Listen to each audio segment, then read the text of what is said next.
আমি ডাক্তার খন্দকার নাফিজুর রহমান। আজকে আপনাদের মাঝে আমি যে বিষয়টি নিয়ে কথা বলতে চাচ্ছি সেটি হলো গোড়ালি ব্যথা। তো গোড়ালি ব্যথার মূল যে কারণ, সেই কারণটি হলো আমাদের বেশিরভাগ গ্রামের মানুষ যারা আছে তারা খালি পায়ে হাঁটে। খালি পায়ে হাঁটার কারণে পায়ের যে হাড্ডিটা আছে, ক্যালকেনিয়াস যে বোনস, সেই বোনসের উপরে রিপিটেড একটি আঘাত বা ট্রমা তৈরি হয়। এটির কারণে মূলত গোড়ালি ব্যথাটা বেশি হয়। এছাড়া পায়ের একটি পর্দা আছে, এটাকে বলা হয় প্লান্টার ফাসা।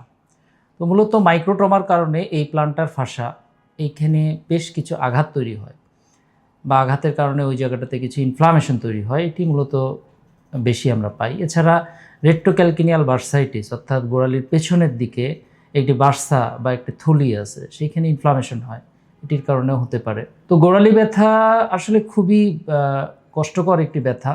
হাঁটতে গেলে প্রতি পদক্ষেপে ব্যথা হয়। তো এটি যদি একবার তৈরি হয়ে যায়, এটা চিকিৎসাটা তখন কিন্তু একটু জটিল হয়ে যায়। এই জন্য আমাদেরকে সবসময় সচেতন থাকতে হবে যাতে পায়ের উপরে অতিরিক্ত চাপ না পড়ে।